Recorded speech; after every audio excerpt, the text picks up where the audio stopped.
नमस्कार, मैं हूं सौरभ शर्मा। आप देख रहे हैं जवाब दो। स्वागत है आप सभी का।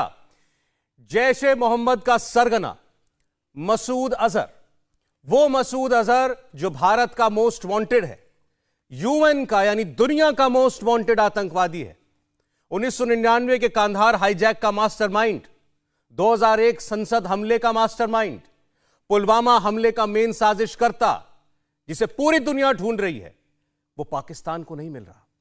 आज तक पाकिस्तान में रहा। पाकिस्तान मसूद अजहर को अब ढूंढ रहा है, जैशे मोहम्मद के सरगना की तलाश कर रहा है। पाकिस्तान को मसूद अजहर लेकिन ढूंढे नहीं मिलता। सुनने में आपको अटपटा लगेगा, क्योंकि मसूद अजहर बहावलपुर में रहता है, अपना मदरसा चलाता है। बहावलपुर में यह खबरें थी कि पाकिस्तान की फौज के सिपाही उसकी सुरक्षा करते हैं, उसका इलाज रावलपिंडी में होता है, डायलिसिस होता है। तो इस खबर पर भरोसा करना मुश्किल है कि पाकिस्तान जानता नहीं कि मसूद अजहर कहां चला गया। लेकिन आज खबर यह है कि पाकिस्तान ने अफगानिस्तान से मदद मांगी है। तालिबान की सरकार को चिट्ठी लिखकर यह कहा है कि मसूद अजहर आपके यहां छिपा हुआ है, उसे ढूंढिए, हमें बताइए और फिर उसे गिरफ्तार कीजिए। पाकिस्तान ने मसूद अजहर के छिपे होने की जगह तक का जिक्र कर दिया।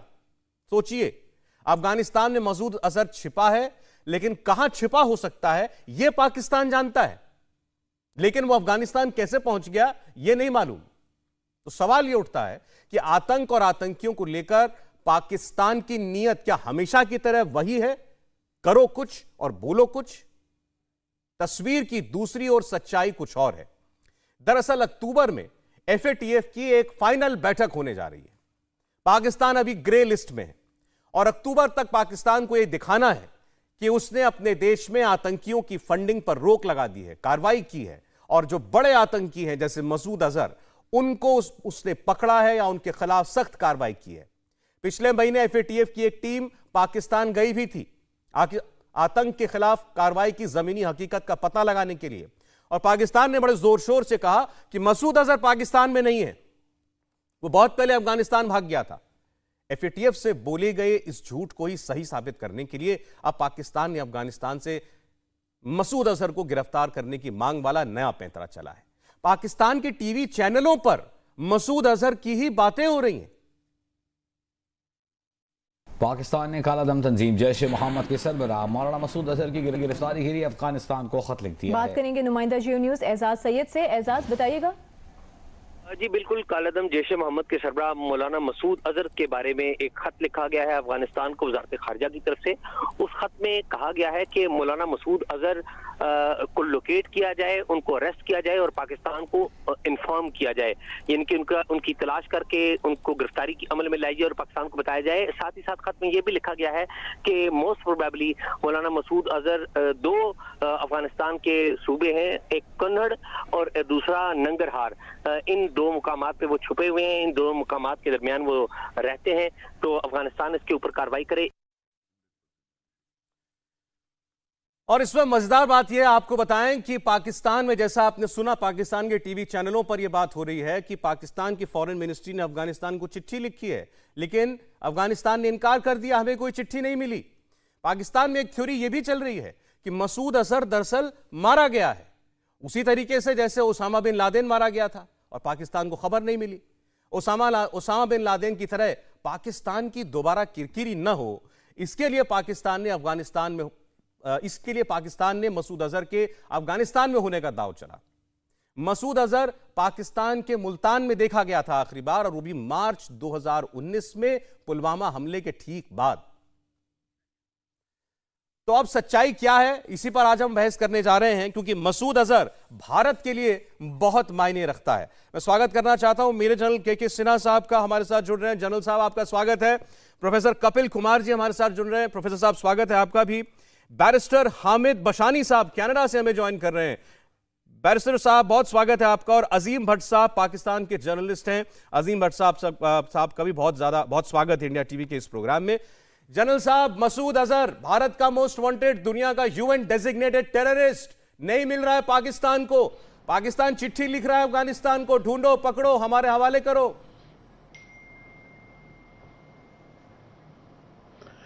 देखिए सौरभ, जब पुलवामा हुआ तो मार्च के महीने में पाकिस्तान ने एक और खबर चलाई, और ये एक नैरेटिव है, ऑर्केस्ट्रेट करते हैं, और उस समय ऑर्केस्ट्रेट किया कि वो तो मारा गया है, और फिर ये आया कि नहीं उसकी इलाज चल रहा है, उसको लीवर का कैंसर है और रावलपिंडी के अस्पतालों में उसका इलाज चल रहा है।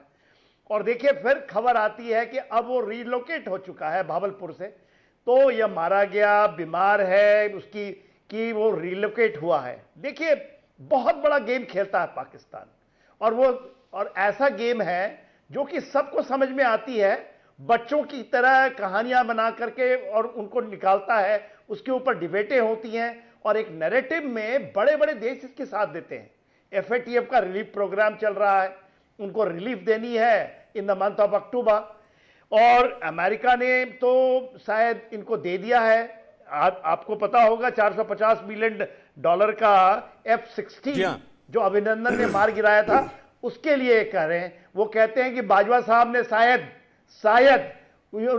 यूक्रेन को असला देने के लिए और बारूद देने के लिए मदद की है, इसके वाजिब में उन्होंने ये कर रहे हैं।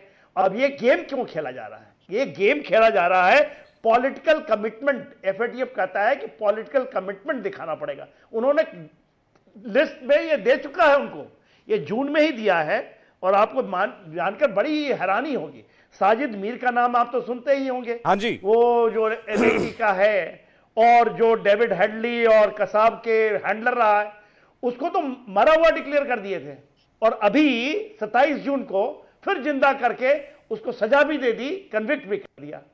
तो ये देखिए, ये पाकिस्तान अपने गेम में खेलने के बाद भी, और बड़े बड़े देश, चाइना इसमें शामिल है, आपको आप तो जानते ही हैं, 4 बार उसको ब्लॉक किया था। 2009 में चाइना ने उसको ब्लैकलिस्ट में आने के लिए और 2016, 2017, 2019 और मई में जाकर के उसको फिर ब्लैकलिस्ट हुई।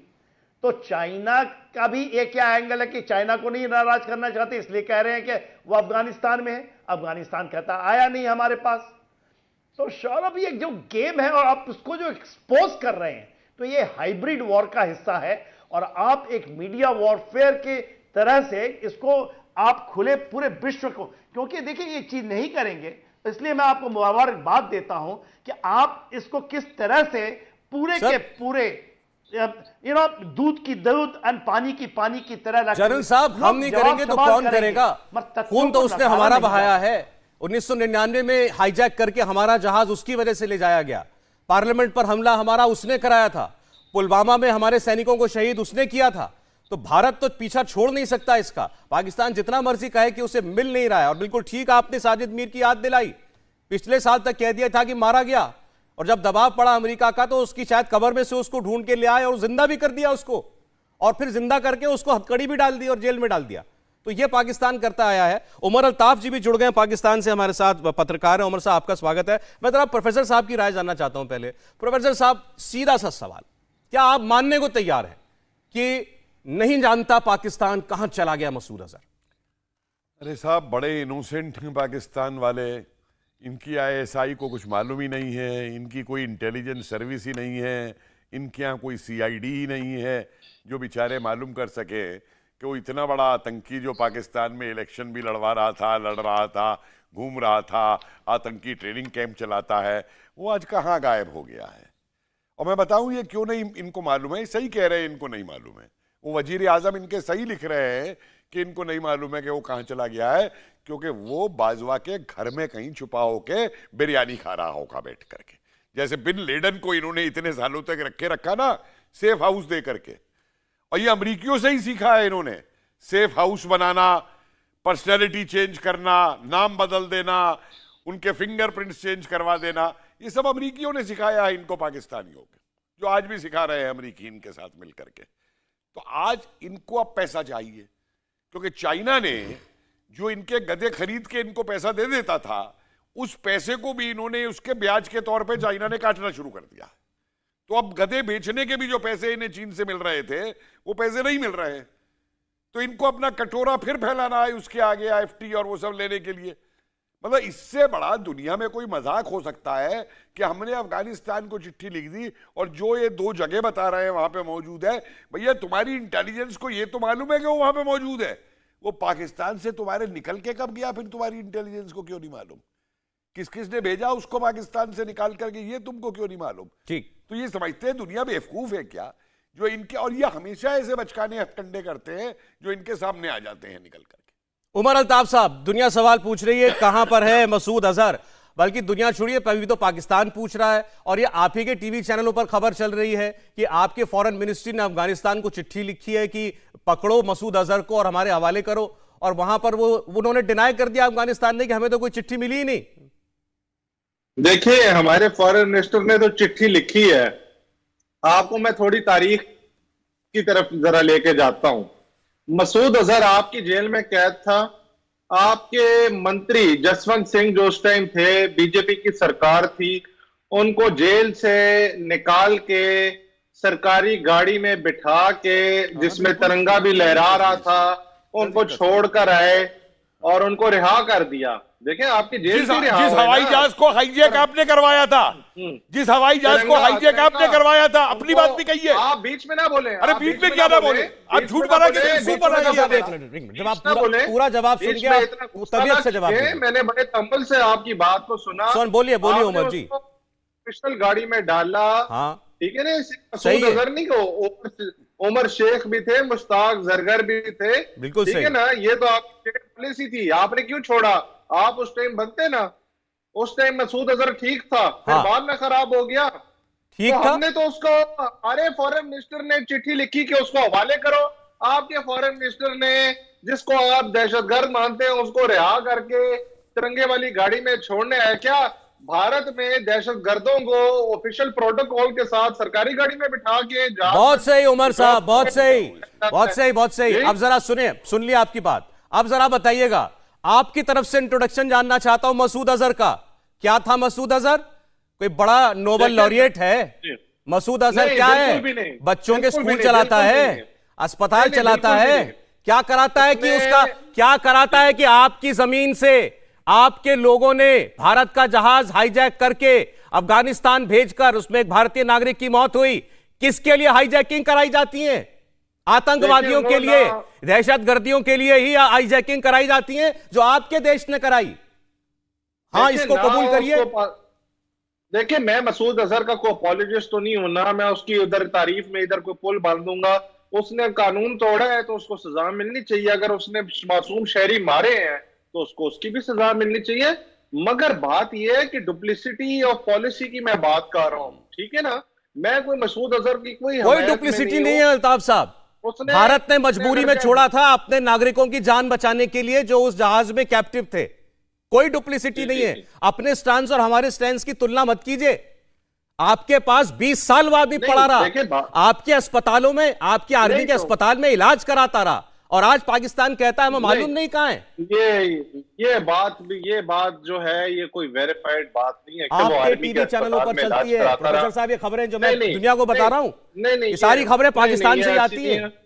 नहीं, पाकिस्तान के कोई मिलिट्री हॉस्पिटल में मसूद अजहर इलाज नहीं कराता रहा। और बात पाकिस्तान की देखें, अब स्टेटेड पॉलिसी है कि हमने किसी टेरर ग्रुप को इजाजत नहीं देनी कि वो पाकिस्तान का सॉइल चाहे भारत या किसी भी मुल्क के खिलाफ इस्तेमाल करे। ये स्टेटेड पॉलिसी तो है। और इस पे अमल दरामद भी होना चाहिए। मैं इस पे बात पे पूरा जोर देता हूँ कि पाकिस्तानी सरकार को, मगर आप भी तो अपना रवैया देखें ना। आप लोगों ने जो रवैया कश्मीर में किया हुआ है, बस आ गए राग पे अपने। अभी जरा मसूद अजहर की बात कीजिए ना। देखिए, कश्मीर, जरा मसूद अजहर की बात कीजिए थोड़ी देर। जनाब आला, कश्मीर का जो एक कॉज है, उस वजह से इन्हीं ग्रुप्स को एक सिंपैथी मिलती है। हाँ, ठीक है जी, आपके यहाँ मिलती है सिंपैथी का पट्टा आपके नाम नहीं लिखा हुआ है, आपके नाम नहीं पट्टा लिखा हुआ है कश्मीर का, समझे? पट्टा कहां से लिखवा के लाए आप कश्मीर का? अरे तुम तो पाकिस्तान बने हुए हिंदुस्तान के ऊपर हो। दुआ दो अपने जिन्ना को और अंग्रेजों को जो बनवा गए। तुम्हारी औकात क्या है? तुम्हारा कल्चर क्या है? तुम है क्या? तुम्हारा वजूद क्या है पाकिस्तान का? मुझे बताओ, तुम्हारा वजूद क्या है? तुम्हारा वजूद क्या है? अरे तुम्हारे पुरखे खुद कन्वर्ट हैं, तुम्हारे पुरखे खुद कन्वर्ट है। प्रोफेसर के तरीके से बात करो। जिन अरबों को तुम अपना बाप मानते हो ना, वो तुम्हें जूता लगाते हैं। सड़क पे लड़ाई नहीं हो रही है, आराम से बात करें। जी आराम से, आपकी उल्टी सीधी। सुनिए, मैं आराम से जवाब देता हूं इनको। श्रीमान जी, नहीं करने चाहिए। आपकी बातों से हमने लेसन सीख लिया, बहुत बहुत शुक्रिया आपने भाषण के लिए। इसीलिए जितने मसूद अजहर जैसे आप भेजते हो ना हिंदुस्तान और कश्मीर में, हम सबको गोली मार देते हैं। इसीलिए हम सबको गोली मार देते हैं, समझे? और इसीलिए घर में घुस के तुम्हारे पठानकोट में हमने मारा है, इसीलिए मारा है क्योंकि हमने सबक सीख लिया। इसीलिए हमने सर्जिकल स्ट्राइक की। और याद रखना, अगर एक भी आतंकी तुम्हारी तरफ से हिंदुस्तान आया तो हम तुम्हारे आतंकियों के हाथ काट के फेंक देंगे। तुम्हारे फॉरेन मिनिस्टर ने चिट्ठी गलत जगह लिख दी। तुम्हारे फॉरेन मिनिस्टर को चिट्ठी ISI के चीफ को लिखनी चाहिए कि भैया मसूद अजहर को हमें दे दे, जिसको तुमने अपने ISI हेडक्वार्टर में बिठा रखा है। देखिए, पुलवामा में जिसने आपके फौजी भूने लड़के आदिल अहमद डार ने, वो पाकिस्तान से तो नहीं आया था। अरे ऊपर चले जाइए, जरा पता कर लीजिए कितनी हूरें उनकी सेवा कर रही है वहां पे। वो एक को 72 हूरें मिलती है ना, उनकी कितनी हूरें उनकी सेवा कर रही है, ऊपर जाके पता कर आइए। एक मिनट सर, एक मिनट। कितनी अच्छा, मैं जरा बैरिस्टर, जरा आपको पता चल जाएगा। अल्ताफ साहब एक मिनट, अल्ताफ साहब, प्रोफेसर साहब एक मिनट। अभी अल्ताफ साहब ने कहा, जिस पर बहुत सारे लोग हंसे होंगे, कि ये पाकिस्तान की स्टेटेड पॉलिसी है कि हम किसी दहशतगर्द को अपनी जमीन पर ऑपरेट नहीं करने देना चाहते, और हम इस पर काम भी कर रहे हैं। तो मैं जरा बैरिस्टर साहब से पूछना चाहता हूं, बैरिस्टर साहब, आपको जब पता लगा कि पाकिस्तान कह रहा है अफगानिस्तान से कि भाई जरा ढूंढ के लाओ मसूद अजहर को, वो मसूद अजहर जिसको उसके भाई ने हाईजैक करवा के हमारा प्लेन छुड़वाया था 1999 में, जो 20 साल से पाकिस्तान में रहा, डिनाई कभी नहीं किया पाकिस्तान ने, उसके टेप बजे हैं पाकिस्तान के सोशल मीडिया पर, हमने सुनाए हैं उसके टेप पाकिस्तान से निकले हुए, अभी भी सुना सकता हूं। वो पाकिस्तान कहता है अफगानिस्तान से कि आपके यहां बैठा है, आप ढूंढ के लाओ। तो क्या लगा आपको बैरिस्टर साहब? देखें, अगर आप इसकी हिस्ट्री देखें तो मैं समझता हूं कि is very insulting to the people of Kashmir के आप जो है वो इस तरह के टेररिस्टों का किसी और तनाजर में जिक्र हो रहा हो तो उसको भी जाके पीपल ऑफ कश्मीर के साथ और उनके मसाइब के साथ जोड़ के एक्सक्यूज़ ढूंढने की कोशिश करें। भाई ज़रा दयानतदारी का कोई थोड़ा बहुत मुजाहरा तो करें। मसूद अजहर के साथ आपकी एसोसिएशन है 99 से है, और वो एसोसिएशन बनी एक ऐसे एक्ट की वजह से जो इंटरनेशनली एक क्राइम समझा जाता है, जो कि हाई जैकिंग है। दुनिया की किसी सिविलाइज कंट्री में उसको अप्रिशिएट नहीं किया जाता, जिसको अब ग्लोरीफाई करने की कोशिश की जाए। तो आप उसको ले आके फुल रेफ्यूज देते हैं पाकिस्तान में फॉर मोर देन 25 ईयर्स। इस दौरान you use your friends like China and other internationally उसको जो है फर्दर जो है अजाइलम देने के लिए इंटरनेशनल कम्युनिटी से उसको आप प्रोटेक्ट करने की कोशिश करते हैं, और ऑल ऑफ सडन जो है वो डिसअपीयर हो जाता है और आप कहते हैं हमें नहीं पता। पहली बात ये है कि ये कोई नई चीज़ नहीं है। आप हाफिज सईद से लेके जितने भी टेररिस्ट हैं जो इस वक्त रिस्ट्रिक्टेड हैं अपेरेंटली, उनमें से एक ये हैं। और हम लोग पहले दिन से ये कहते आ रहे हैं कि इसमें पाकिस्तान की जो स्टेट पॉलिसी है उसमें बहुत बड़ा कंफ्यूजन है और उसमें बहुत बड़ा कंट्राडिक्शन है। They don't want to deal with these people because still they think that these are their assets. ये बात बड़ी क्लियर है। अब जो सिचुएशन है, इससे जो एक तीर से दो शिकार करने की बात हो रही है। एक तो अफगानिस्तान के साथ आपकी पॉलिसी जो फेक पॉलिसी है, अब उसका फॉल आउट हो रहा है। अफगानिस्तान के लोग आप पे पत्थर फेंक रहे हैं, आपको गालियां दे रहे हैं, तो उसमें आप चाहते हैं कि आप अफगानिस्तान को जो वो इससे जो है वो कंट्रोल करने की कोशिश करें। दूसरा, आपकी फेल्ड पॉलिसी जो अफगानिस्तान और पाकिस्तान के दरमियान ऑलरेडी टेररिस्ट जो हैं वो बॉर्डर्स क्रॉस कर रहे हैं। इस वक्त जो आपका खैबर पख्तूनख्वा है उसमें बड़े पैमाने पे टेररिस्ट मौजूद हैं, जिनके बारे में रिपीटेडली जो है रिपोर्ट्स आ रही हैं। और पख्तूनख्वा के सियासतदान, वहाँ का दानश्वर, वहाँ का इंटेलेक्चुअल रिपीटेडली आपको इन्फॉर्म कर रहा है कि यहाँ पे टेररिस्ट हैं जिनको कंट्रोल किया जाना चाहिए, जो लोकल पॉपुलेशन को जो है टेरराइज कर रहे हैं। जी। तो इसमें ये बात कि जी अजहर जो है वो कन्हार में या निंगरहार में या कहीं छुपा हुआ है, वो अपनी रिस्पॉन्सिबिलिटी को डक करने और अपने आप को इंटरनेशनली जवाब दे उन्हें से बचाने का एक तरीका है। और इन्होंने दूसरा अपना फंदा निकाल के अफगानिस्तान के गले में डाल दिया। अब ये दुनिया को ये साबित बताना चाहते हैं कि अफगानिस्तान हार्बर कर रहा है टेररिस्ट को, और वो करता है क्योंकि वहां पर अल जवारी अभी मारा गया, तो भाई वो दुनिया ये भी मान लेगी कि मसूद अजहर भी उन्हीं के पास बैठा होगा, उन्होंने छिपाया होगा। तो ये पाकिस्तान का खेल है जो हमको समझा रहे हैं अभी बैरिस्टर साहब। मैं अजीम भट्ट साहब के पास जाना चाहता हूं। भट्ट साहब, क्या आप इस बात को डिनाई करेंगे कि 99 हाईजैकिंग के बाद बरसों बरस तक ये मसूद अजहर पाकिस्तान में रहा? अच्छा देखें, बहुत शुक्रिया पहले तो। और मैं किसी जो है ना वो लगी लिपटी की बात नहीं करना चाहूँगा और हकाइक जो है मैं बताना चाहूँगा। एक तो ये है कि 19 जो है वो 80s के अंदर हमारी पाकिस्तान की स्टेट पॉलिसी कुछ और थी, और उसके तहत जो है बहुत सी चीज़ें हुई हैं। जो कि वॉर एंड टेरर था और अफगानिस्तान की वॉर थी, अमेरिका का मामला था और हम उसके अलाए थे। इस हवाले से हम देखा जाए तो हमारी स्टेट पॉलिसी और थी। लेकिन 2008 के बाद, 2008 के बाद से, जनरल मुशर्रफ के दौर के बाद से हमारी स्टेट पॉलिसी के अंदर जो है वो चेंजिंग आई है। ये बातें बड़ी समझने की हैं स्ट्रेटेजिकली। आपका एक प्रॉब्लम ये होता है, आप अपनी जगह ठीक हो सकते हैं, मैं उसके ऊपर ज्यादा लड़ाई में नहीं जाना चाहता हूँ, लेकिन आपका मसला ये होता है कि आप इस चीज को समझ नहीं पाते हैं कि हमारी जो स्टेट पॉलिसी या आप हमारी स्टेट के उस सारे मामला के ऊपर जब तनकीद करते हैं, वो तनकीद बनती है 1980s वाली पॉलिसी के ऊपर, जिसके ऊपर हमारे पाकिस्तान में भी बहुत तनकीद होती है। हमारे पाकिस्तान के अंदर भी हमारे सियासतदान, हमारे इंटेलेक्चुअल्स ये बात करते हैं कि हमारी वो पॉलिसी गलत थी, लेकिन हमारी 2008 के बाद पॉलिसी चेंज हुई। अगर पॉलिसी चेंज हुई, इसी के तहत ही हमने मसूद अजहर और उसकी तंजीमों को जो है वो कलअदम करार दिया, हाफिज सईद और उसकी तंजीमों को कलअदम करार दिया, क्योंकि हमारी पॉलिसी चेंज हुई। हाँ, अलबत्ता ये बात आपकी दुरुस्त है कि हमारे यहाँ बहुत सी चीजें रही हैं, लेकिन उसको सुधारने की कोशिश की जा रही है। अब अगर देखें, हमने अच्छा इक़दाम उठा के ये चीज तस्लीम की कि मसूद अजहर गलत है और मसूद अजहर को गिरफ्तार होना चाहिए, तो हमें आपको अप्रिशिएट करना चाहिए कि यार पाकिस्तान ने अच्छा इक़दाम किया, मसूद अजहर को गलत समझ रहा है, मसूद अजहर को गिरफ्तार करने की बात कर रहा है, बजाय इसके कि हम इसकी पास्ट के ऊपर भट्ट साहब, आप बड़ी सेंसिबली बातें बता रहे हैं हमारी, लेकिन आप दुनिया को ये कह रहे हैं, मैं थोड़ी देर के लिए मुझे लगा कि क्या आपने ठीक कहा है, मैंने सही सुना है?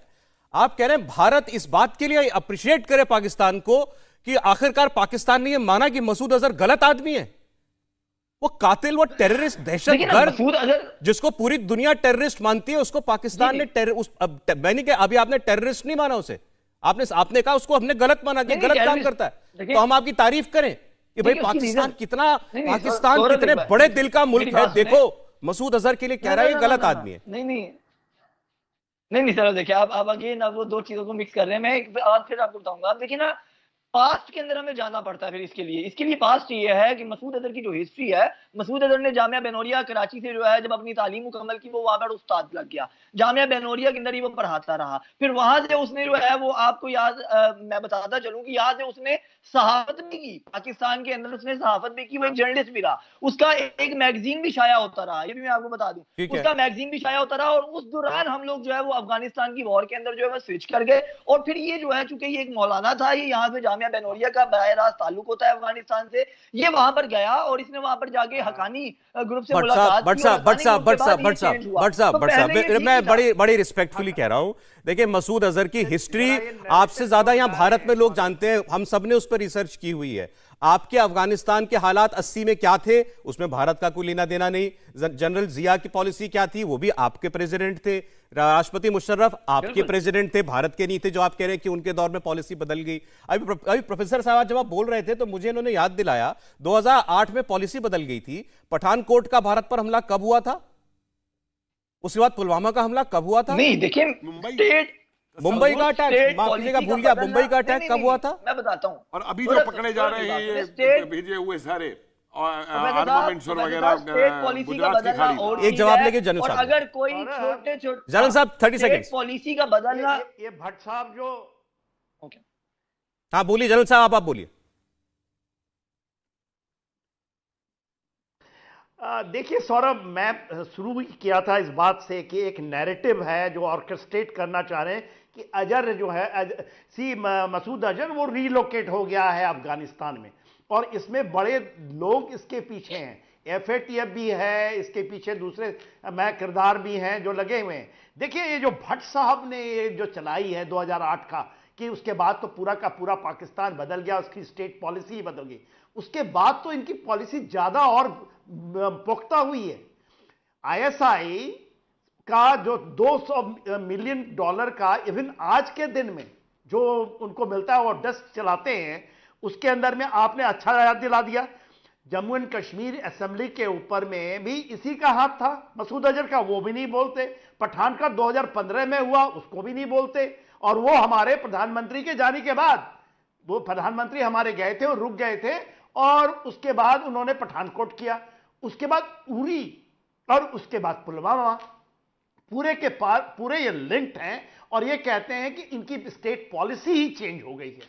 और ये बताइए, यदि ये स्टेट पॉलिसी चेंज हो गई तो 2019, 2016, 2017, 2019 में चाइना से क्यों इन्होंने अपना वीटो पावर करके इसको रोकने बचवाते रहे, ट्राई की कि इसको आप ग्लोबल नहीं, जनरल साहब मेरी बात सुने, डिक्लेयर जनरल साहब मेरी करें। बात ये सुने, तो देखें, पूरा खुला स्टेट किताब है। Policy, state to be very, देखिए खत्म करने दें। अरे भट्ट साहब, रीजन ये आप है, नैरेटिव पैदा करना, जी, हमारे जी, इंडियन टीवी में बैठ करके नैरेटिव नहीं बना सकते आप, पाकिस्तान के टीवियों में बैठ करके, क्योंकि देखिए तथ्यों के ऊपर, सच्चाई के ऊपर में आप नहीं डाल सकते। आपने बैरिस्टर साहब को सुना, जनरल साहब आप भी बैरिस्टर साहब अपने टीवी बोल के रहे ऊपर बैठ हैं, के आप narrative नहीं अल्ताफ बना साहब सकते, और भट्ट साहब, आप ये नहीं बना सकते। हम आपको बनाने नहीं देंगे। ये आपको तो टोटल नंगा करना चाहिए, नेकेड करना चाहिए इन सच्चाइयों से। आप कैसे झुठला सकते हैं इसको? आप कैसे झुठला सकते हैं? और आप कहते हैं नंगरहार, आप कहते हैं ये या तो सुने मेरी बात आप प्लीज। अभी आपने हक्कानी नेटवर्क की बात कर गए, हक्कानी नेटवर्क, और उसके बाद नंगरहार कुनहार की बात करते हैं। ये उनको सिखाइए जिनको ये चीजें पता ना हो, इन जगहों में क्या होता है, नंगरहार कुनहार के अंदर में क्या हो रहा है। आपको यह भी पता है ISIS खुरासान और इसके बीच में बहुत अंतर है। ये पूरा 7 लेयर सिक्योरिटी लेयर उसकी पाकिस्तान की मिलिट्री प्रोवाइड करती है इसे। ये झुठला सकते हैं आप? और आप कहते हैं कि वो चला गया अफगानिस्तान में। देखिए ये जो डिबेट है ना, ये इंटरनेशनल डिबेट्स है, भले ही हम जाके कोर्ट में नहीं लड़ सकते। ठीक है जनरल साहब, अच्छा ठीक है, एक बार जरा बात सुन लें इनकी, क्या कह रहे हो। एक मिनट, विश्व सुनता है। अल्ताफ साहब के पास आ रहा हूं। भट्ट साहब एक बार, भट्ट साहब आपका रिबटल कर रहे हैं शॉर्ट में, बोलिए, फिर बोलिए, फिर आगे बढ़ता हूं। जी, मैं सिर्फ ये बात करना चाह रहा हूं कि देखें, जनरल साहब के साथ मैं 6 महीने इंडिया के मुख्तलिफ चैनल के ऊपर अफगानिस्तान में वॉर करता रहा, डिबेट करता रहा हूं, इनको पता है तमाम चीजों का। बात ये है कि स्टेट पॉलिसी और चीज होती है और मुल्कों के और पड़ोसियों के दरमियान प्रॉक्सी वार होना और बात होती है। जिस तरह आप लोगों ने कुलभूषण यादव भेजा और वो पकड़ा गया, भाई प्रॉक्सी वार हर कोई कर रहा होता है, जो कि नहीं करनी चाहिए, वो भी नहीं करनी चाहिए, लेकिन वो आप भी करते हैं, हम भी करते हैं। प्रॉक्सी वार और चीज है, स्टेट पॉलिसी और चीज है। जनरल साहब को ये चीजें अच्छी से पता है, लेकिन जनरल साहब इसको मैनिपुलेट कर रहे हैं एक नेशनल टीवी के ऊपर बैठ के। अरे बैरिस्टर साहब जो अभी बैठे हैं, ये भी पंजाबी पाकिस्तान से ताल्लुक है। उन्होंने कहा कि अभी भी इन लोगों को, मसूद अजहर जैसे लोगों को पाकिस्तान अपने एसेट मानता है। एक मिनट उमर अल्ताफ, क्या ये एसेट्स नहीं है? ये तो शब्द हैं, वर्ड्स हैं जनरल मुशर्रफ के कि ये हमारे हीरो हैं। देखें, कतर में की बात जनरल साहब ने कतर का रेफरेंस दिया ना, तो अगर कतर को रेफरेंस पॉइंट बना लेना, तो फिर तो पाकिस्तान को भी भारत के अंदर पूरी मदाखलत की इजाजत है, चाहे आसाम हो, खालिस्तान हो, या आपके अंदर जितनी भी फॉल्ट लाइंस है ना, हमें एक्सप्लॉइट करने की पूरी इजाजत है। ठीक है, इजाजत हो ना हो, अरे आपने तो कोशिश की है तमाम, रुके कब है? तो हम करते रहेंगे, फिर आप रोए ना। नहीं, हम रो नहीं रहे, हम नहीं रो रहे। वो जो आप भेजते हो उनकी हालत देखो। 99 में भी फिर किया आपने कतर किया, जो कटोरा लेके घूमते दुनिया के आगे हमसे कह रहे हैं हम रोए ना। खतर नहीं, अरे आप तो रोने काबिल भी नहीं है। हमने 65 भी किया है। एक मिनट, एक बार जरा उमर अल्ताफ की बात पूरी हो जाए। एक बात जनरल साहब प्लीज, जनरल साहब बात पूरी हो जाए इनकी। जनरल साहब प्लीज, मैं कह रहा हूं 1 मिनट। हाँ बोलिए उमर अल्ताफ। हमने भी पंजाब देखें, जब भारत की फौज पंजाब में सिखों के गुरुद्वारे में गोल्डन टेम्पल में ऑपरेशन करती है, तो फिर पाकिस्तान को भी अधिकार है कि खालिस्तान की तहरीक को हम फुली बैक करें, पॉलिटिकली सपोर्ट करें। और जिस तरह आपने तो मिलिट्री इंटरवेंशन भी की ना, हाँ, तो हाँ। मौका मिला तो हम भी मिलिट्री इंटरवेंशन भी करेंगे। हमारी अच्छा। डिप्लोमेटिक मॉरल पॉलिटिकल सपोर्ट तो होनी चाहिए ना अच्छा, ठीक है। खालिस्तान के साथ। उस तो पे फिर तो मान आपको जाइए कोई ना एतराज सीधे नहीं सीधे, होना चाहिए। मान फिर जाइए गुजरात सीधे सीधे। के उमर अल्ताफ मुसलमानों आप आज आप इतनी गुजरात खुल के के बात कर रहे हैं, मुसलमानों सुनिए को भी- उमर अल्ताफ जी मेरी अपने बात गुजरात के सुनिए। आज आपने मुसलमानों को कहा भी मोदी कि जी के- आपने मोदी कहा जी से पाकिस्तान को बचाने के लिए इख्तियार है जबरदस्त कि करते भारत के मामलों में भारत की फॉल्ट लाइंस को वो एक्सप्लॉइट करे। आपने खुल के इस बात को एक्सेप्ट कर लिया, खुल के बोला आपने। ना जी, सुने, करना प्लीज लेट मी चाहिए। कंप्लीट, लेट मी मैं कह कंप्लीट। रहा हूं, हम नहीं कर रहे मगर अरे अभी करना आपने चाहिए। कहा हम कर रहे हैं, आपने बोला हम कर रहे हैं। मैंने कहा नहीं कर रहे मगर करना चाहिए। अच्छा ठीक है, उस तरह नहीं नहीं कर तो रहे फिर ये जैसे मान करना जाइए ना, चाहिए, ठीक ये है? मान जाइए ना कि ये वो उमर अरमान भी पूरा कर नहीं, लीजिए। ये जो मसूद फिर अजहर है, रोते क्यों है? अबे मसूद- रोता है, कामयाब हो रोते गया, तुम आप हो, डाल दे। रोते आपने तुम रोना हो। नहीं है। अरे रोते तुम हो रोना और नहीं है दहाड़े आपने। मार के अभी रोगे। आपने अभी रोना तुम नहीं है, स्यापा बस करोगे, रोना नहीं है। स्यापा पंजाबी हम वाला। आप पंजाबी आपने- स्यापा करोगे, याद जी, रखो। खालिस्तान बनेगा, तुम्हारे हम स्यापे झगड़ा के दिन करेंगे, आ गए स्यापा पूरे। नहीं करेंगे। असली हम स्यापा खालिस्तान करोगे बनेंगे, तुसी। मिठाई असली स्यापा खाएंगे, करोगे। सारे पंजाबी इकट्ठे होंगे। हाँ, पंजाबी पंजाबी सारे इकट्ठे होंगे। खालिस्तान अरे बनेगा। रोज तुम वहां पे सिख लड़कियों का खालिस्तान बलात्कार बनेगा। करते हो, उनका धर्म जी, परिवर्तन अभी कराते खालिस्तान हो बनेगा और ना, बात फिर करते हो जब खालिस्तान आप की। किससे निकलेंगी? अरे तुम्हारा कोई चेहरा आप किससे है, निकलेंगी? तुम्हारे में कोई खालिस्तान शर्म नहीं बनेगा। है। तुमने अपने लियाकत को मारा, तुमने बेनजीर को बम से उड़ाया, तुमने भुट्टो को फांसी दी, तुमने जनरल ने उसको न्याजी को बनवाया। क्या बात करते हो तुम? तुम्हारा कोई ईमान धर्म है? बंगाली मुसलमानों को तुमने बांग्लादेश में क्या किया था? उनकी नस्ल बदलने की बात की थी। शर्म करो, इस्लाम के नाम पे बात करने वालों, शर्म करो। उल्गारों को लेके तुम्हारी जबान नहीं खुल सकती, उल्गारों को लेके तुम्हारी जुबान नहीं खुल सकती, क्योंकि चीन तुम्हारा बाप बैठा है वहां पे। 1984 में सिखों का जेनोसाइड किया, सिखों को। अरे तुम तो आज कर रहे हो, तुम तो आज सिख औरतों का बलात्कार कर रहे हो पंजाब में। जरा देखो अंदर झांक के जरा। दिल्ली मुंबई में सिखों की लाशें बिछा दी गई। अरे तुम्हारी लाशें तो हम बिछाएंगे, तुम चिंता मत अरे करो। सर सर हम थोड़ा तुम्हारी सा लाशें बिछाएंगे। भावना, थोड़ा सा आप थोड़ा सा तहस में ज्यादा आ गए। ये एक जो मिनट, टेररिस्ट, एक एक मिनट, एक टेररिस्ट की लाश बिछेगी, एक एक टेररिस्ट की लाश बिछेगी। इनके पास जवाब नहीं और है। सेना भी भेज रही है, तो सर सेना भी भेज के देख प्रोफेसर लेना। साहब आप देख लो ना, जवाब कहाँ है? प्रोफेसर अरे एक मिनट उमर अल्ताफ, एक मिनट मैं उमर अल्ताफ, एक मिनट। बात शुरू हुई कि मसूद अजहर कहाँ है, इसे पाकिस्तान पाल पोस कर दूध पिला रहा था, वो मसूद अजहर कहाँ है, बात इससे शुरू हुई। लेकिन होते अरे होते तुम होते तो अपने होते मुसलमानों को नहीं छोड़ते इन्हें हो। इन्हें इन्हें सिखों की और हिंदुओं की बात इन्हें मत करना। आखिरकार खालिस्तान पर जाकर रुकना पड़ा, खालिस्तान की चादर के नीचे जाके छुपना पड़ा। बलोचियों को मारते हो, सिंधियों मसूद को अजहर मारते हो, को मुसलमानों मान शिया को लीजिए। मारते हो, सर, अहमदिया सर, को मारते हो। सर, जवाब है तुम पे। ठंडा पानी पिलाए। अरे तू ठंडा पानी पी भाई जा करके। अरे सर, बड़ी बाढ़ आई हुई है, डुबकी लगा के आ जा पाकिस्तान में। सर, अपनी एक बाढ़ में आपकी डुबकी क्लास लगा ले में जाके। बताना, आपका मैं तेरे से सुनने वाला नहीं हूँ। तुम यही जबान क्या ये समझते आपकी हो, क्लास है? तुम मैं यही आपका जबान स्टूडेंट समझते हूं, हो, ऐसे प्रोफेसर को तुमको मैं दूसरी मानता ही जबान नहीं। नहीं आती समझ में। बहुत इनके सैली है तुम्हारी credentials बकवास check हम लोगों ने। प्रोफेसर नहीं है। अरे तू क्या है भाई? credentials check कराएं। अरे तू क्या ये है? प्रोफेसर नहीं है। तुम क्या ये हो? प्रोफेसर ही नहीं है। अरे तुम ये क्या किस तरह हो? बोल रहे हैं? अरे तुम किस क्या तरह हो? बोल रहे अपनी हैं? बात करो। क्या मैं जो बोल हूँ रहे हो? मुझे मालूम है तुम आपका- क्या हो।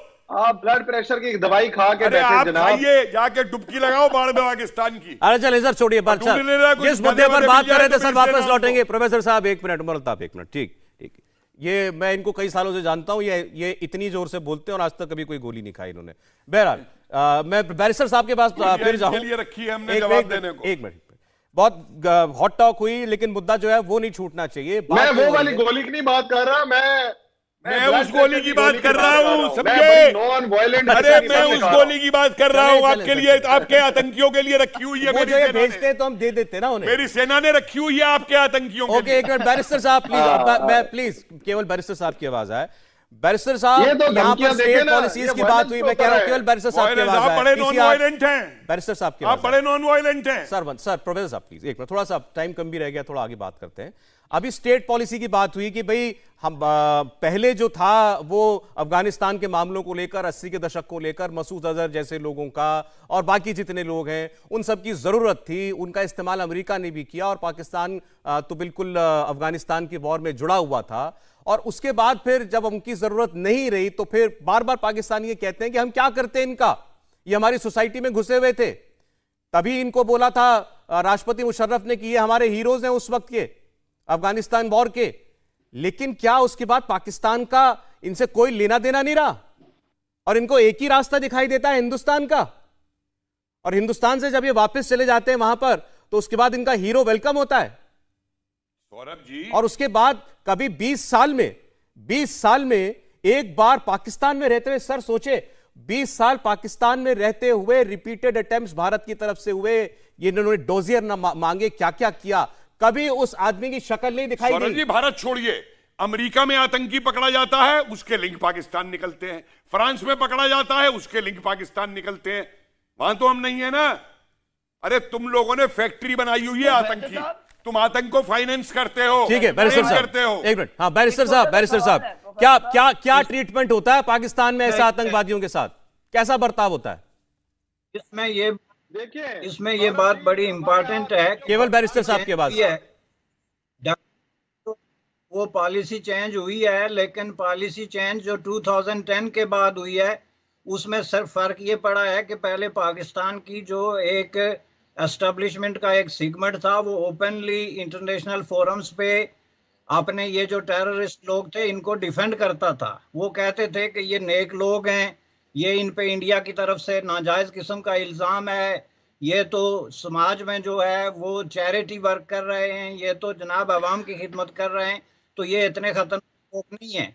2010 के बाद ये नैरेटिव जो है वो चेंज होके, तो उसकी जगह ये जब दबाव पड़ा बहुत ज़्यादा इंटरनेशनल, तो उसकी जगह जो है वो दूसरा कि जी ये कुछ नहीं कर रहे, हमने इनको रिस्ट्रिक्ट कर दिया। लेकिन आप बाकी को छोड़ें, एक मौलाना मसूद अजहर पे अगर आप फोकस करें तो सवाल ये पैदा होता है कि अगर पाकिस्तान की स्टेट पॉलिसी जैसा कि इन्होंने फरमाया चेंज हो गई थी, तो 2019 तक चाइना कैसे जो है एज ए एडवोकेट मौलाना मसूद अजहर को इंटरनेशनल पेलोड करने की कोशिश कर रहा था। अच्छा। इसमें सवाल ये पैदा होता है कि क्या ये चाइना का जो है अपना इनिशिएटिव था, जिसका दूसरा मतलब ये है कि पाकिस्तान के जो नाउन किस्म के इंटरनेशनली बैन किस्म के टेररिस्ट हैं उनके साथ चाइना जो है वो इंडिपेंडेंटली डील कर रहा है और उनको यूनाइटेड नेशन और इस तरह के फोरम्स में बेलआउट करने की कोशिश कर रहा है।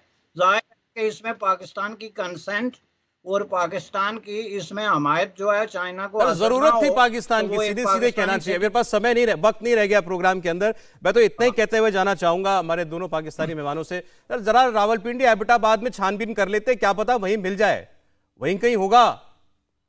क्यों पहाड़ियां लागनी है आपको अफगानिस्तान की? आतंकी इन्हीं को खत्म करेंगे। कहीं ये ना हो कि दिल्ली से निकल आए, कहीं ये ना हो दिल्ली से निकल आए। साहब वो जनकपुरी में है पाकिस्तानी एम्बेसी, हो सकता है वहां बैठा हो, आपने उसको राजदूत बना के भेज दिया हो अपना यहाँ पे, हो सकता है शायद सेक्रेटरी है आपका वो हिंदुस्तान में, मिलेगा सेक्रेटरी बना के भेजा है या अंडर सेक्रेटरी बना के भेजा है दिल्ली उसको, ये बता दो यार। कोई पता नहीं तुमने प्लास्टिक सर्जरी वर्जरी करवा के उसको यहाँ डिप्टी सेक्रेटरी बना के भेज दिया। चलिए ठीक कोई है, बड़ी बात नहीं है। मिलेगा मसूद अजहर, मिलेगा भी और मरेगा भी। लेकिन फिलहाल आप लोगों का शुक्रिया जुड़ने के लिए, जनरल सिन्हा, प्रोफेसर साहब, बैरिस्टर साहब, उमर अल्ताफ जी, अजीम भट्ट जी, बहुत शुक्रिया आपका। इंडिया टीवी हर वक्त हर जगह डाउनलोड करने के लिए सर्च करें India TV news Google play store या ऐप स्टोर पर।